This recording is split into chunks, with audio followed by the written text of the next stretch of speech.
नमस्कार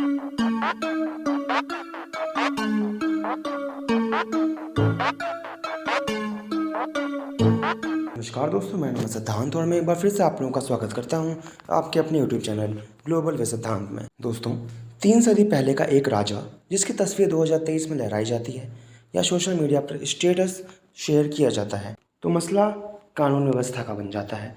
पथराव होने लगता है, तोड़फोड़ होने लगती है, पुलिस को कार्रवाई करनी पड़ती है। इस राजा के बरक्स एक और राजा को खड़ा कर दिया जाता है और मामला अस्मिता और पहचान का बन जाता है।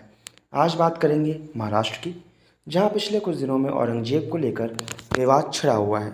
आज कोल्हापुर में तोड़फोड़ और पथराव तक हो गई। राजनीतिक साजिशों की बात हो रही है और हुक्मरानों का कहना है कि छत्रपति शिवाजी महाराज के राज्य में औरंगजेब का गुणगान बर्दाश्त नहीं किया जाएगा। कोल्हापुर महाराष्ट्र के दक्षिणी भाग में पंचगंगा नदी के तट पर बसा एक जिला है। मुंबई से दक्षिण में 373 किलोमीटर और पुणे से दक्षिण में 228 किलोमीटर की दूरी पर स्थित है। आम बोलचाल में कोल्हापुर का जिक्र यहाँ बनने वाली चप्पलों की वजह से पुलिस ने स्टेटस लगाने वाले युवकों के खिलाफ FIR दर्ज। अगले दिन यानी 7 जून को अब यहाँ हुआ है कि 6 जून को यहाँ 2 नाबालिग युवकों ने औरंगजेब की तारीफ वाला इंस्टाग्राम स्टेटस लगाया था। स्टेटस वायरल हो गया और इस पर हिंदूवादी संगठनों ने जून को हिंदूवादी संगठनों ने कोल्हापुर बंद का ऐलान कर दिया। आज सुबह 10 बजे के करीब हिंदू संगठनों के कार्यकर्ता छत्रपति शिवाजी महाराज चौक पर इकट्ठा हुए।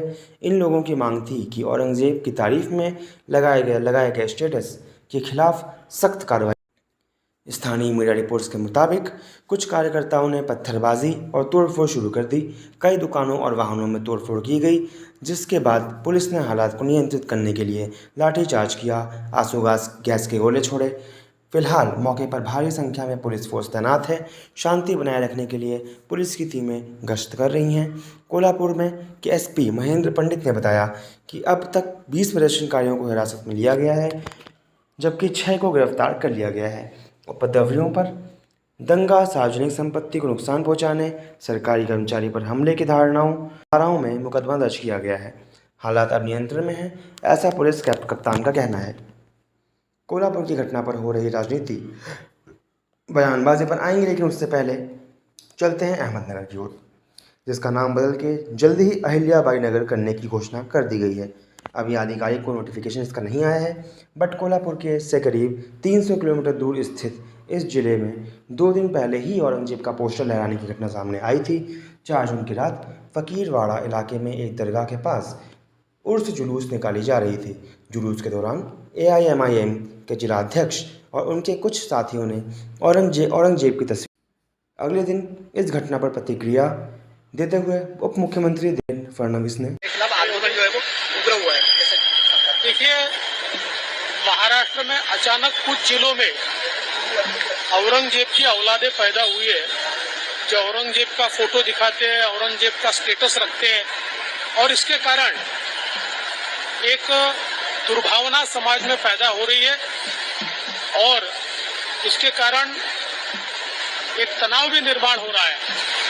सवाल ये उठता है कि अचानक इतने औरंगजेब के औलादे कहां से पैदा हुई, इसके पीछे कौन है, इसका असली मालिक कौन है, ये भी हम ढूंढ के निकालेंगे। कौन जानबूझकर महाराष्ट्र में कानून व्यवस्था खराब हो और महाराष्ट्र का नाम खराब हो, ये करने की कोशिश कर रहा है, ये भी हम ढूंढ के निकालेंगे। लेकिन मेरा इतना ही निवेदन है, परिस्थिति पूरी नियंत्रण में है, कहीं पर भी अभी अनियंत्रित इस प्रकार की व्यवस्था नहीं है, अव्यवस्था भी नहीं है। लेकिन मेरे सबसे निवेदन है, कोई भी कानून को हाथ में न ले, कानून को हाथ में लिया तो उसके ऊपर कार्रवाई की जाए। विपक्षी दलों की ओर से भी इस घटना पर प्रतिक्रिया जताई गई है। NCP के राज्य इकाई के अध्यक्ष जयंत पाटिल ने कहा कि राज्य सरकार को कानून व्यवस्था बनाए रखने के लिए उचित कदम उठाने चाहिए। तो वहीं शिवसेना के उद्धव गुट ने कहा कि राज्य सरकार दावे तो बड़े बड़े करती है, लेकिन इस तरह की घटनाओं के सामने आने पर सख्त कार्रवाई करने में विफल रहती है। राजनीतिक बयानबाजी शुरू हुई तो पुलिस ने 4 लोगों के खिलाफ एक समुदाय को दूसरे समुदाय के खिलाफ अपराध के लिए उकसाने और धार्मिक भावनाओं को आहत करने की धाराओं में केस दर्ज किया और आरोपियों को गिरफ्तार कर लिया। यानी कोल्हापुर में औरंगजेब को लेकर शुरू हुआ विवाद पहला नहीं था। इससे पहले अहमदनगर में भी इस तरह की घटना हो चुकी थी। एक के बाद एक लगातार मामले आए तो विपक्षी दलों ने सरकार पर निशाना साधा। एनसीपी नेता अजीत पवार ने कहा कि छत्रपति शिवाजी महाराज के राज्याभिषेक के 350वीं बरसी पर युवा औरंगजेब का स्टेटस और पोस्टर क्यों लगा रहे हैं, यह बड़ा सवाल। शिवसेना के नेता अनिल परब ने कहा कि ये राजनीतिक साजिश भी हो सकती है, इसकी निष्पक्ष जांच होनी चाहिए। हालांकि एनसीपी सांसद सुप्रिया सूले ने राज्य के गृह मंत्री देवेंद्र फडणवीस पर निशाना साधते हुए कहा कि ये सीधा सीधा इंटेलिजेंस का फेल्योर है। वहीं दूसरी तरफ मुख्यमंत्री एकनाथ शिंदे और उप मुख्यमंत्री देवेंद्र फडणवीस ने कानून व्यवस्था का उल्लंघन करने वालों पर कड़ी कार्रवाई की बात कही है। फडणवीस ने कहा कि अचानक से महाराष्ट्र में औरंगजेब की कुछ औलादें पैदा हो गई हैं, हम इनको ढूंढ निकालेंगे। आपने नेताओं को सुना, अब चलते हैं जानकारों की ओर और समझते हैं कि अचानक से औरंगजेब महाराष्ट्र की राजनीति के केंद्र में कैसे आ गया और औरंगजेब की तस्वीर लहराना या तारीफ करना कानून व्यवस्था का प्रश्न कैसे बन गया।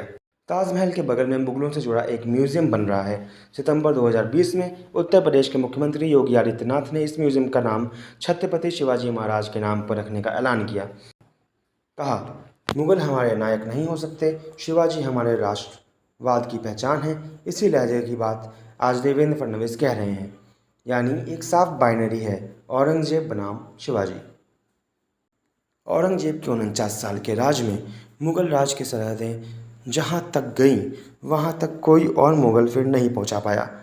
लेकिन शासक को याद कैसे करें, ये बस इतने से तय नहीं किया जा सकता कि उसने ज़मीन कितनी कब्जाई, उसके शासन तरक्की आखिरी आदमी तक कितनी पहुँची, ये भी चेक मार्क्स हैं।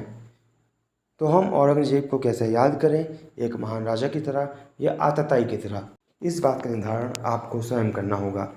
आपको खुद औरंगजेब को लेकर और उस समय को लेकर किताबें पढ़नी होंगी, चीज़ों के बारे में समझना होगा, जो रिसर्च हुई हैं, जो डॉक्यूमेंट्रीज बनी है, उनको देखना होगा।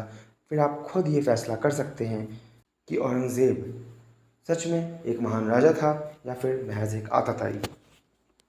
तो हमारे आज के इस वीडियो में इतना ही। उम्मीद करता हूँ आपको आज का वीडियो पसंद आया होगा। ऐसे ही और इंटरेस्टिंग वीडियोस पाते रहने के लिए हमारे चैनल को सब्सक्राइब करें और बेल नोटिफिकेशन भी ज़रूर प्रेस कर दें। मैं आपसे मिलता हूँ अगले वीडियो में, तब तक के लिए आप अपना ख्याल रखें। धन्यवाद।